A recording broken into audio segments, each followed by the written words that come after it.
ಎಲ್ಲರಿಗೂ ನಮಸ್ಕಾರ. ವಿದುರವಾಣಿಯ ಈ ದಿನದಲ್ಲಿ ವಿದುರನ ಮಾತಿನ ಚಮತ್ಕಾರವನ್ನು ನೋಡ್ತಾ ಸಂಖ್ಯೆಯ ಕ್ರಮದಲ್ಲಿ ಅಂದ್ರೆ ಒಂದು ಅನ್ನುವಂಥದ್ದನ್ನ ಇಟ್ಕೊಂಡು ಒಂದಷ್ಟು ವಿಷಯಗಳನ್ನ ಹೇಳ್ತಾ 2, 3 ಹೀಗೆ ವಿದುರನ ಮಾತು ಒಳ್ಳೊಳ್ಳೆ ಚಮತ್ಕಾರಯುತವಾದಂತಹ ಶ್ಲೋಕದ ಮೂಲಕ ಸಾಗತ್ತೆ.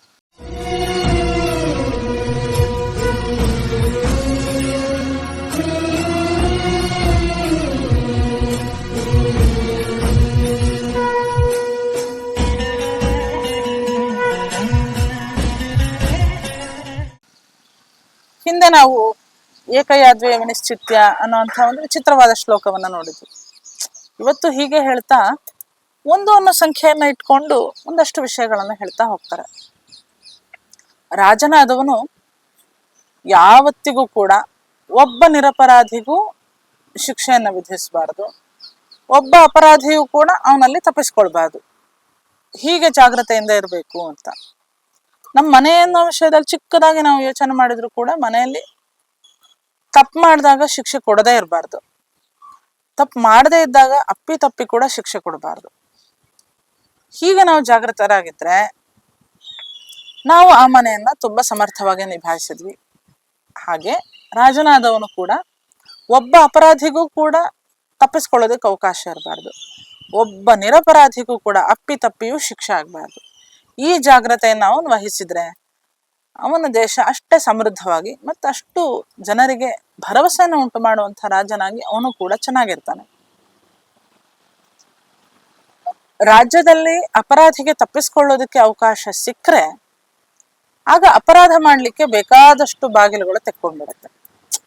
ಮಾಡಿಯೂ ತಪ್ಪಿಸ್ಕೊಳ್ಬಹುದು ಅನ್ನೋಂಥ ಭಾವ ಯಾವತ್ತು ಬರುತ್ತೆ ಅವತ್ತು ಅಪರಾಧಕ್ಕೆ ಬೇಕಾದಷ್ಟು ಮಾರ್ಗಗಳನ್ನ ಕಂಡ್ಕೊಂಡ್ಬಿಡ್ತಾರೆ. ಮಾಡ್ಬೋದು, ಇಲ್ಲಿ ಏನ್ ಕಷ್ಟ ಇಲ್ಲ. ಇಲ್ಲಿ ಇವತ್ತೇನ್ ಒಂದ್ಸಲ ಜೈಲಿಗೆ ಹೋದ್ರೆ ಅರ್ಧ ಗಂಟೆಲಿ ವಾಪಸ್ ಬರ್ಬಹುದು ಅನ್ನೋಂಥ ಭಾವ ಜನರಲ್ಲಿ ಬಂತು ಅಂದ್ರೆ 1/4 ಗಂಟೆಲಿ ಒಂದ್ ತಪ್ಪು ಮಾಡ್ತಾ ಇರ್ತಾರೆ ಅವರು. ಈ ರೀತಿ ಅಪರಾಧಿಗೆ ತಪ್ಪಿಸ್ಕೊಳ್ಳೋ ಅವಕಾಶ ಯಾವತ್ತೂ ಕೊಡಬಾರ್ದು, ನಿರಪರಾಧಿಗೆ ಶಿಕ್ಷೆ ಅಂತೂ ಆಗ್ಲೇಬಾರ್ದು. ಇದಕ್ಕಿಂತ ಹೆಚ್ಚು ಒತ್ತು ಕೊಡೋದು ನಿರಪರಾಧಿಗೆ ಶಿಕ್ಷೆ ಆಗ್ಬಾರ್ದು ಅನ್ನೋದಕ್ಕೆ. ಯಾವತ್ತೂ ಕೂಡ ತಪ್ಪ ಮಾಡದವನಿಗೆ ಶಿಕ್ಷೆ ಆಗ್ಲೇಬಾರ್ದು. ಹಾಗಾದಾಗ ಅವನ ಜೀವನದಲ್ಲಿ ಅವನ ಭರವಸೆನೆ ಕಳ್ಕೊಂಡ್ಬಿಡ್ತಾನೆ. ನಾನು ಏನೂ ಮಾಡ್ಲಿಲ್ಲ, ನನಗ್ ಶಿಕ್ಷೆ ಆಯ್ತು ಅಂದ್ರೆ ಎಲ್ಲಿದ್ದೀನಪ್ಪ ನಾನು? ಜೊತೆಗೆ ತಪ್ಪು ಮಾಡಿದವರೆಲ್ಲ ಆರಾಮಾಗಿರ್ತಾರೆ, ನಾನ್ ಹಿಂಗ್ ಅನುಭವಿಸ್ಬೇಕಾಗತ್ತಲ್ಲ ಅನ್ನೋಂಥ ಒಂದು ಮಾನಸಿಕ ಕುಗ್ಗುವಿಕೆ ಅವನಲ್ಲಿ ಉಂಟಾಗ್ಬಿಡತ್ತೆ. ಯಾವತ್ತೂ ಕೂಡ ನಿರಪರಾಧಿಗೆ ಆ ಮಾನಸಿಕ ಪೆಟ್ಟಾಗ್ಲಿ ಅಥವಾ ಶಿಕ್ಷೆ ಕೊಡಿಸಿದ್ರಿಂದ ಆಗುವಂಥ ದೈಹಿಕವಾದಂಥ ದೌರ್ಜನ್ಯ ಆಗ್ಲಿ ಯಾವತ್ತೂ ರಾಜ್ಯದಲ್ಲಿ ಉಂಟಾಗಬಾರ್ದು. ಹೀಗಾಗದೇ ಇರೋ ಹಾಗೆ ರಾಜ್ಯ ನೋಡ್ಕೋಬೇಕು ರಾಜ. ಏನಾಗಬಹುದು? ಮ್ಯಾಕ್ಸಿಮಮ್ ಒಂದ್ ನಿರಪರಾಧಿಗೆ ಶಿಕ್ಷೆ ಆಯ್ತು, ಅಪರಾಧಿಗಳು ತಪ್ಪಿಸ್ಕೊಂಡ್ರು ಅಥವಾ ಅಪರಾಧಿಗಳಿಗೆ ಮಾಫಿ ಕೊಟ್ಬಿಟ್ವಿ ಅಥವಾ ಮಾಫಿಯಾ ಇತ್ತು. ಹೀಗೆಲ್ಲ ಇದ್ರೆ ಏನಾಗಬಹುದು ಅಂದ್ರೆ ಆ ರಾಜ್ಯವನ್ನ ಸುಡೋದಕ್ಕೆ ಅಥವಾ ಆ ರಾಜ್ಯದ ನಾಶಕ್ಕೆ ಇನ್ಯಾರು ಏನೂ ಮಾಡ್ಬೇಕಾಗಿಲ್ಲ. ಯಾವ ಶತ್ರು ಪಕ್ಷದವರು ಬರ್ಬೇಕಾಗಿಲ್ಲ, ಯಾರು ಯಾವ ಮಂತ್ರವನ್ನು ಮಾಡಿಸ್ಬೇಕಾಗಿಲ್ಲ. ರಾಜ ಮಾಡುವಂಥ ಈ ಒಂದು ಅವಿವೇಕಿತನವೇ ತನ್ನ ರಾಜ್ಯವನ್ನ ನಾಶ ಮಾಡ್ಬಿಡತ್ತೆ. ಯಾವತ್ತೂ ಕೂಡ ಮತ್ತೆ ಏಳ್ಲಿಕ್ಕಾಗದೇ ಇರೋ ಅಷ್ಟು ದೊಡ್ಡ ಪೆಟ್ಟನ್ನ ಆ ರಾಜ್ಯಕ್ಕೆ ಆ ರಾಜನ ಆ ದ್ರೋಹ ಅನ್ನೋದು ಕೊಡುತ್ತೆ. ಹಾಗಾಗಿ ರಾಜನಾದವನು ಬಹಳ ಎಚ್ಚರಿಕೆಯಿಂದ ಇರಬೇಕು. ಒಬ್ಬ ಅಪರಾಧಿಗೂ ಕೂಡ ಶಿಕ್ಷೆ ಆಗದೇ ಇರಬಾರದು, ಒಬ್ಬ ನಿರಪರಾಧಿಗೂ ಕೂಡ ತಪ್ಪಿಯೂ ಶಿಕ್ಷೆ ಆಗ್ಬಾರ್ದು. ಹೀಗೆ ಅವನು ಬಹಳ ಜಾಗ್ರತೆಯಿಂದ ರಾಜ್ಯವನ್ನ ನಡೆಸಬೇಕು ಅಂತ. ಇದರ ಜೊತೆಗೆ ಮತ್ತೊಂದು ಹೇಳ್ತಾರೆ, ಆ ಒಂದು ಅನ್ನೋ ಸಂಖ್ಯೆಯನ್ನ ಇಟ್ಕೊಂಡು ಮತ್ತೊಂದು ಹೇಳ್ತಾರೆ, ನಿನಗೇನಾದ್ರೂ ಒಂದು ಒಳ್ಳೆ ವಸ್ತು ಸಿಕ್ತಾ ಒಬ್ನೇ ತಿನ್ಬೇಡ ಅಂತ. ಏಕಸ್ವಾದನ ಬಂಜೀತ ಇದೊಂದ್ ರೀತಿ ನಾಣ್ಣುಡಿಯಾಗಿ ಸಂಸ್ಕೃತದಲ್ಲಂತೂ ಮಾತಾಡುವಾಗ ನಾವು ಇದನ್ನ ತುಂಬಾ ಉಪಯೋಗಿಸ್ತಾ ಇರ್ತೀವಿ. ಕನ್ನಡದಲ್ಲಿ ಹೇಳ್ಬೇಕಾದ್ರೂ ಹೇಳ್ತಾರೆ, ಒಬ್ಬನೇ ತಿನ್ಬೇಡ್ವೋ, ಚೆನ್ನಾಗಿದೆ ಅಂತಂದ್ರೆ 4 ಜನಕ್ಕೆ ಕೊಟ್ಟು ತಿನ್ನು ಅಂತ ಹೇಳ್ತಾನೆ ಇರ್ತೀವಿ ನಾವು. ಏಕಸ್ವಾದನ ಬಂಜೀತ, ಅದರಲ್ಲೂ ಅಧಿಕಾರದಲ್ಲಿರೋನಂತೂ ಒಬ್ಬನೇ ಯಾವುದನ್ನು ಸಂತೋಷ ಪಡಬಾರ್ದು. ಸಂತೋಷ ಇದೆಯಾ 4 ಜನಕ್ಕೆ ಕೊಟ್ಟು ಮಾಡು. ಅದೊಂದು ಸಣ್ಣ ಸಂತೋಷ ಆಗಿರಬಹುದು ಅದು. ಈಗ ನನಗೊಂದು ಅಧಿಕಾರ ಸಿಕ್ಕಿದೆ, ಏನಂದ್ರೆ ಈ ದೇವಸ್ಥಾನದಲ್ಲಿ ನನಗೆ ಸ್ವಲ್ಪ ಸರ್ವಾಧಿಕಾರದ ಹಾಗೆ, ಅಂದ್ರೆ ನಾನು ಏನ್ ಬೇಕಾದ್ರೂ ನಿರ್ಣಯ ತಗೊಳ್ಬಹುದು ಈ ದೇವಸ್ಥಾನದಲ್ಲಿ ಅನ್ನೋಂಥ ಒಂದು ಅವಕಾಶ ಸಿಕ್ಕಾಗ, ಹಾ ನಾನು ನನಗೊಂದು ಮನೆ ಕಟ್ಟಿಸ್ಕೊಟ್ಬಿಡಿ, ಮತ್ತೆ ನನಗೆ ಓಡಾಡ್ಲಿಕ್ಕೆ ಒಂದು ಕಾರ್ ಕೊಡಿ, ಮುಂದೆ ನನ್ನ ಮಕ್ಕಳಿಗೂ ಏನೇನ್ ಬೇಕೋ ಎಲ್ಲ ವ್ಯವಸ್ಥೆ ಮಾಡ್ಕೊಟ್ಬಿಡಿ, ಮತ್ತೆ ನನ್ನ ಫೋಟೋ ಎಲ್ಲಾದ್ರಲ್ಲೂ ಬರ್ತಾ ಇರ್ಬೇಕು ಎಲ್ಲ ಪೇಪರ್ನಲ್ಲಿ, ಅಥವಾ ಈ ದೇವಸ್ಥಾನದ ಯಾವುದೇ ವಿಷಯ ಬಂದ್ರು ಅದರಲ್ಲಿ ನನ್ನ ಹೆಸರಿಡ್ಬೇಕು, ಈ ರೀತಿ ನಾನು ಎಕ್ಸ್ಪೆಕ್ಟ್ ಮಾಡ್ತಾ ಹೋದ್ರೆ ಇದು ಎಲ್ಲಿಗೆ ತಗೊಂಡು ಹೋಗುತ್ತೆ ನನ್ನ. ಅದೇ ನನಗೆ ಸಿಕ್ಕ ಒಂದು ಅಧಿಕಾರವನ್ನ ಈ ದೇವಸ್ಥಾನಕ್ಕೆ ಯಾರು ಬೇಕಾದ್ರೂ ಮುಕ್ತವಾಗಿ ಬಂದು ಎಷ್ಟೊತ್ತು ಬೇಕಾದ್ರೂ ಇದ್ದು ತಮಗೆ ಯಾವ ಸೇವೆ ಮಾಡ್ಬೇಕು ಅನ್ಸುತ್ತೋ ಬೇಕಾದ ಸೇವೆಯನ್ನು ಮಾಡಬಹುದು. ಯಾವುದಕ್ಕೂ ಅವ್ರು ಹಣ ಕೊಡ್ಬೇಕಾಗಿಲ್ಲ. ಯಾಕಂದ್ರೆ ನನ್ನ ಹತ್ರ ಅಧಿಕಾರ ಇದ್ದಾಗ ನಾನೊಂದೆರಡು ಒಳ್ಳೆ ಕೆಲಸ ಮಾಡೋಣ, ಅವ್ರು ಬಂದು ಅವ್ರ ಹತ್ರ ಇದ್ದ ಕಲೆಗಳನ್ನ ಇಲ್ಲಿ ದೇವರಿಗೆ ಸಮರ್ಪಣೆ ಮಾಡಬಹುದು, ತಾವು ಮಾಡಿದ ಒಳ್ಳೆ ಕೆಲಸಗಳನ್ನ ಇಲ್ಲಿ ಬಂದು ಸಮರ್ಪಣೆ ಮಾಡಬಹುದು. ಬೇಕಾದಷ್ಟು ಹೊತ್ತು ತನಗೆ ಎಲ್ಲಿವರೆಗೂ ಮನಸ್ಸಿಗೆ ಸಮಾಧಾನ ಸಿಗುತ್ತೋ ಅಷ್ಟು ಹೊತ್ತು ಕೂತು ದೇವ್ರ ಮುಂದೆ ಆನಂದ ಪಡಬಹುದು. ಯಾವುದಕ್ಕೂ ಟಿಕೆಟ್ ಇಲ್ಲ ಇನ್ನೊಂಥ ಈ ರೀತಿ ವ್ಯವಸ್ಥೆಗಳನ್ನ ಮಾಡಿದ್ರೆ ಬಂದವರಿಗೆಲ್ಲ ಬೇಕಾದಷ್ಟು ಪ್ರಸಾದಗಳನ್ನ ಕೊಡ್ತಾ ಅನ್ನ ಸಂತರ್ಪಣೆ ಮಾಡ್ತಾ ಹೀಗೆ ನಾನೊಂದನ್ನು ನಡೆಸ್ತಾ ಹೋದ್ರೆ ಆಗ ಜನರಲ್ಲೂ ಎಷ್ಟು ಸಂತೋಷ ಇರುತ್ತೆ, ನಾವು ಎಷ್ಟು ಒಳ್ಳೆ ಕೆಲಸ ಮಾಡಿದಾಗುತ್ತೆ. ಈ ಎರಡೂ ಪ್ರಸಂಗಗಳನ್ನ ನೋಡಿದಾಗ ನಾವು ಯಾವ್ದನ್ನ ಮಾಡಬೇಕು ಅಂತ ಅನ್ಸತ್ತೆ. ಅಧಿಕಾರ ಬಂದಾಗ ಆದಷ್ಟು ಅದನ್ನ ಆ ಸಂತೋಷವನ್ನ 4 ಜನ ಸಂತೋಷ ಪಡೋ ಹಾಗೆ ಅದನ್ನ ಹಂಚಿ, ಆ ಸಂತೋಷವನ್ನ ಹಂಚ್ಕೊಂಡು ನೀನು ಅದನ್ನ ಅನುಭವಿಸು. ನಿನಗೆ ಸಿಕ್ಕ ಯಾವುದೋ ಒಂದು ಒಳ್ಳೆ ಪದಾರ್ಥವನ್ನ ಒಬ್ಬನೇ ಮನೇಲಿ ಬಾಗಿಲು ಹಾಕೊಂಡು ತಿನ್ಬೇಡ, ಕಡೆ ಪಕ್ಷ ಇನ್ನೊಬ್ರಿಗೆ ಕೊಟ್ಟು ತಿನ್ನು, ಅಥವಾ ಯಾರು ಇಲ್ವಾ ತೆಗೆದಿಟ್ಕೊಂಡಿರು, ಯಾರಾದ್ರೂ ಬಂದ್ರೆ ಕೊಡ್ಲಿಕ್ಕೆ ಅಂತ ತೆಗೆದಿಟ್ಕೊಂಡಿರು. ಹೀಗೆ ಸಿಕ್ಕ ಯಾವ ಸಂತೋಷವನ್ನು ಕೂಡ ಒಬ್ಬನೇ ಅನುಭವಿಸ್ಬೇಡ, 4 ಜನರಿಗೆ ಹಂಚು. ಮತ್ತೆ ಹಂಚಿದಾಗ ಆ ಸುಖ ಇನ್ನೂ ಜಾಸ್ತಿ ಆಗತ್ತೆ ನಮಗೆ. ಕೊಟ್ಟು ತಿಂದಾಗ, ಕೂತು ತಿಂದಾಗ, ಎಲ್ರು ಒಟ್ಟಿಗೆ ಜೊತೆಗೆ ತಿಂದಾಗ ನಾವು ಆ ಖುಷಿನೇ ಬೇರೆ. ಆ ಪದಾರ್ಥದಲ್ಲಿರೋ ಸ್ವಾದದ ಜೊತೆಗೆ ಅವರ ಮಾತಿನ ಸ್ವಾದ, ಆ ಪ್ರೀತಿಯ ಸ್ವಾದ ಬೆರೆತು ಅದು ಇನ್ನೂ ಚೆನ್ನಾಗಾಗತ್ತದು. ಹಾಗೆ ಅಧಿಕಾರದಲ್ಲಿರುವಾಗ ಆ ಸಿಕ್ಕ ಸಣ್ಣ ಸಣ್ಣ ಸಂತೋಷಗಳನ್ನ ನೀನ್ 4 ಜನಕ್ಕೆ ಹಂಚಿದ್ರೆ ಅಷ್ಟು ಜನರ ಖುಷಿ ನಿನಗೆ ಒಟ್ಟು ಸಿಕ್ಕತ್ತೆ. ನಿನಗೆ ಅದು ಇವತ್ತು ಮಾತ್ರ ಅಲ್ಲ, ಜನ ಯಾವತ್ತೂ ನೆನ್ಪಿಟ್ಕೊಂಡಿರ್ತಾರೆ. ನೀನ್ ಆ ಅಧಿಕಾರದಿಂದ ನಾಳೆ ಇಳಿಬಹುದು, ಆದ್ರೆ ನಿನ್ನನ್ನ ಜನ ಯಾವತ್ತೂ ಮರೆಯೋದಿಲ್ಲ. ಸಂತೋಷ ನಮ್ಗೆ ಶಾಶ್ವತ ಮಾಡಿಕೊಡತ್ತೆ, ಹಂಚು ತಿಂದಂಥ, ಹಂಚಿ ಅನುಭವಿಸಿದಂಥ ಆ ಸಂತೋಷ. ಹಾಗೆ ಏಕಶ್ಚಾರ್ಥಾನ್ ನ ಚಿಂತೆಯೇತ್, ಅರ್ಥದ ವಿಷಯವಾಗಿ ಅಥವಾ ಆರ್ಥಿಕವಾಗಿ ಯಾವುದೋ ಒಂದು ನಿರ್ಣಯ ತಗೊಳ್ಬೇಕು ಅಂದ್ರೆ ನಾನ್ ರಾಜ, ನಾನು ಬೇಕಾದ ನಿರ್ಣಯ ನಾನೇ ತಗೊಂಡ್ಬಿಡ್ಬೋದು ಅನ್ನೋಂಥ ಹುಂಬತನಕ್ಕೆ ಹೋಗ್ಬೇಡ. 4 ಜನರ ಹತ್ರ ವಿಚಾರಿಸು.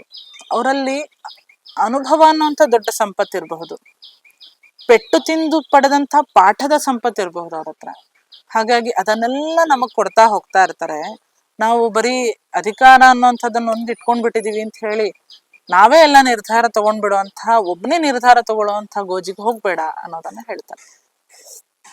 ಮನೆಯಲ್ಲೂ ಅಷ್ಟೇ ಯಾವ್ದಾರು ನಿರ್ಧಾರ ತಗೊಳ್ಬೇಕಾದ್ರೆ ಒಬ್ರ ಹತ್ರ ಕೇಳ್ಬೇಕು. ಅವ್ರಿಗೇನ್ ಗೊತ್ತು, ನನ್ನಷ್ಟು ಅವ್ರಿಗೆ ಗೊತ್ತಾ? ಗೊತ್ತಿಲ್ಲದೆ ಇರ್ಬೋದು. ಗೊತ್ತಿಲ್ಲದೆ ಮಾಡಿದಾಗ ಏನಾಗತ್ತೆ ಅನ್ನೋಂಥ ಪಾಠ ಅವ್ರಿಗೆ ಗೊತ್ತಿರ್ಬೋದಲ್ವಾ, ಅದನ್ನ ಅವ್ರು ಹೇಳ್ಬಹುದು. ಹಾಗಾಗಿ ಎಲ್ಲರಿಂದನೂ ಏನಾದ್ರೂ ತಿಳಿಯೋದಿರತ್ತೆ. 4 ಜನರ ಹತ್ರ ವಿಚಾರಿಸು. ಒಬ್ಬನೇ ನಿರ್ಣಯವನ್ನ ತಗೊಳ್ಬೇಕಾದಾಗ, ವಿಶೇಷವಾಗಿ ಆರ್ಥಿಕ ನಿರ್ಣಯವನ್ನ ತಗೊಳ್ಬೇಕಾದಾಗ 4 ಜನರ ಹತ್ರ ವಿಚಾರ ಮಾಡಿ ಅದನ್ನ ನಿರ್ಧಾರವನ್ನ ಮಾಡು. ಮತ್ತೆ ಬುದ್ಧಿವಂತನ ನೀನು. ಏಕಃ ನಗಚ್ಚೇದ್ ಅಧ್ವಾನಂ. ಅಧ್ವಾನ ಅಂದ್ರೆ ದಾರಿ. ದಾರಿಯಲ್ಲಿ ಹೋಗ್ಬೇಕಾದ್ರೆ ಒಬ್ಬನೇ ಹೋಗ್ಬೇಡ. ಇದು ನಮ್ಗೆ ವಿದುರ ಹೇಳೋಂಥ ಒಳ್ಳೆ ಮಾತು. ನಾವ್ ಇವತ್ತೆಲ್ಲೂ ನಡ್ಕೊಂಡು ಹೋಗೋದೇ ಇಲ್ಲ, ಆದ್ರಿಂದ ನಮ್ಗೆ ಗೊತ್ತೇ ಆಗಲ್ಲ ಇದು. ನಡ್ಕೊಂಡು ಹೋಗ್ಬೇಕಾದಾಗ ಒಬ್ಬನೇ ಹೋದ್ಯಾ, ನಿಂಗೆ ಆ ದಾರಿ ಸವಿಯೋದೇ ಇಲ್ಲ. ಮಾತಾಡ್ಕೊಂಡು 2-3 ಜನ ಆರಾಮಾಗಿ ಮಾತಾಡ್ಕೊಂಡು ಹೋದ್ರೆ ಆ ದಾರಿ ಸವದಿದ್ದೇ ಗೊತ್ತಾಗಲ್ಲ, ಬೇಗ ದಾರಿಯನ್ನ ತಲುಪ್ತೀವಿ, ಶ್ರಮನೇ ಆಗಲ್ಲ. ಅಥವಾ ಯಾವ್ದಾದ್ರು ಒಂದು ಊರಿಗೆ ಹೋಗ್ಬೇಕಾದ್ರೂ ಕೂಡ ಒಬ್ಬನೇ ಹೋಗ್ಬೇಡ, 4 ಜನದ ಜೊತೆಗೆ ಹೋಗು. ಆಗ ಅವರಿಗೆ ಅದ್ರ ಬಗ್ಗೆ ಗೊತ್ತಿರುವಂತಹ ಎಷ್ಟೋ ವಿಷಯಗಳನ್ನ ಹೇಳ್ತಾರೆ. ನಿನ್ನ ಸುರಕ್ಷತೆ ದೃಷ್ಟಿಯಿಂದನೂ ನೀನ್ 4 ಜನದ ಜೊತೆಗೆ ಹೋಗು. ಅಥವಾ ಆ ಕ್ಷೇತ್ರದ ಬಗ್ಗೆ ಅಥವಾ ಸ್ಥಳದ ಬಗ್ಗೆ ಅವ್ರಿಗೇನೋ ಗೊತ್ತಿರಬಹುದು, ಅಥವಾ ಎಲ್ಲರೂ ಸೇರಿ ಮಾತಾಡ್ತಾ ಇರುವಾಗ ಓ ಇಷ್ಟು ಜನ ಬಂದ್ಯಾರ ಏನಪ್ಪಾ ಅಂತ ಕೇಳಿ ಆ ಊರಿನ ಜನರೇ ಬಂದು ಒಂದಷ್ಟು ವಿಷಯಗಳನ್ನ ಹಂಚ್ಕೊಳ್ಬಹುದು. ಹಾಗಾಗಿ ಎಲ್ಲಾದ್ರೂ ಹೋಗ್ಬೇಕಾದಾಗ ಕೂಡ ಒಬ್ಬನೇ ಹೋಗ್ಬೇಡ, ಮಾರ್ಗವನ್ನ ಸನ್ಮಿತ್ರರೊಡನೆ ಕಳಿ. ಆಗ ಆ ಮಾರ್ಗದ ಶ್ರಮವೂ ಸಿಗೋದಿಲ್ಲ, ಶ್ರಮವೂ ಪರಿಹಾರ ಆಗತ್ತೆ, ಹೆಚ್ಚು ವಿಷಯಗಳನ್ನು ಕೂಡ ನೀನು ಕಲ್ತ್ಕೊಳ್ಬಹುದು. ಜೊತೆಗೆ ಹೇಳ್ತಾರೆ, ಇಷ್ಟೆಲ್ಲ ಮಾಡ್ತೀಯಲ್ಲ ನೀನು, ಇಷ್ಟೆಲ್ಲ ಬುದ್ಧಿವಂತಿಕೆಯನ್ನು ಉಪಯೋಗಿಸಿ ಎಲ್ಲ ಮಾಡಿ ಅಕಸ್ಮಾತ್ ರಾತ್ರಿ ಮಲಗದೆ ನಿದ್ದೆ ಬರ್ಲಿಲ್ಲ ಅಂದ್ರೆ ನಾವೇನ್ ಮಾಡ್ತೀವಿ, ಎದ್ದು ಕುತ್ಕೊಳ್ತೀವಿ, ವಾಕಿಂಗ್ ಮಾಡ್ತೀವಿ, ಅಲ್ಲಿ ಹೋಗ್ತೀವಿ ಇಲ್ಲಿ ಹೋಗ್ತೀವಿ, ಸುಮ್ಮನೆ ಪರದಾಡ್ತಾ ಇರ್ತೀವಿ. ಇದನ್ನ ಬೇಡ ಅಂತ ಹೇಳ್ತಾನೆ ವಿದುರ. ನೈಕ ಸುಪ್ತೇಶು ಜಾಗ್ರತೆ, ಎಲ್ರೂ ಮಲ್ಕೊಂಡಿದ್ದಾಗ ನಿನಗ್ ನಿದ್ದೆ ಬರದೇ ಇದ್ರೆ ಎದ್ದು ತಿರ್ಗಾಡ್ತಾ ಇರಬೇಡ.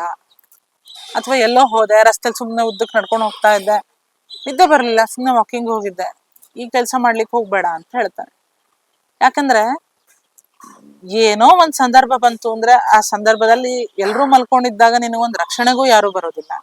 ಜೊತೆಗೆ ಏನಾದ್ರೂ ಒಂದು ತಪ್ಪು ನಡೆದ್ರೆ ನೀನು ಕೂಡ ಆ ಅನುಮಾನಾಸ್ಪದ ವ್ಯಕ್ತಿಗಳಲ್ಲಿ ಒಬ್ಬನಾಗ್ಬಿಡ್ತೀಯ. ಈಗ ರಾತ್ರಿ ಹೊತ್ತು ಯಾರು ಇರ್ಲಿಲ್ಲ, ಇವನೊಬ್ಬನೇ ಹೋಗ್ತಾ ಇದ್ದ, ಆ ಸಂದರ್ಭದಲ್ಲಿ ಏನೋ ಕಳ್ತನ ಆಯ್ತು, ಆವಾಗ ಹೇಳ್ತಾರೆ ಇವನ್ ಹೋಗ್ತಾ ಇದ್ದಿದ್ದನ್ನ ನಾನು ನೋಡಿದೆ, ಅಥವಾ ಯಾವುದೋ CCTV ಅಲ್ಲಿ ಇವನ್ ಹೋಗ್ತಾ ಇದ್ದಿದ್ದು. ಆ ಅನುಮಾನದಲ್ಲಿ ನೀನು ಒಂದು ಪಾಲನ್ನು ಪಡ್ಕೊಳ್ತೀಯ. ಅಥವಾ ಮನೆ ಒಳಗೆ ಓಡಾಡ್ತಾ ಇದ್ವಪ್ಪ, ಎಲ್ಲೂ ಹೋಗ್ಲಿಲ್ಲ, ಆಗೇನ್ ಸಮಸ್ಯೆ, ಬೇಡದ ಯೋಚನೆಗಳಿಂದ ನೀನು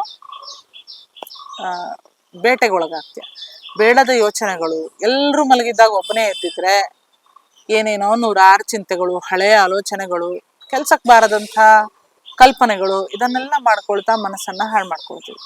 ಹಾಗಾಗಿ ಎಲ್ರೂ ಮಲಗಿದ್ದಾಗ ನೀನು ಸುಮ್ಮನೆ ಮಲಗಾದ್ರೂ ಇರು, ಒಂದ್ಸಲ ನಿದ್ದೆ ಆದ್ರೂ ಬರ್ಬೋದು. ಸುಮ್ಮನೆ ಎದ್ದು ತಿರುಗಾಡ್ತಾ ಇರೋದು, ಎಲ್ರೂ ಮಲಗಿದ್ದಾಗ ಎದ್ದಿರೋದು, ಇದೆಲ್ಲ ದಡ್ಡನ ಲಕ್ಷಣ.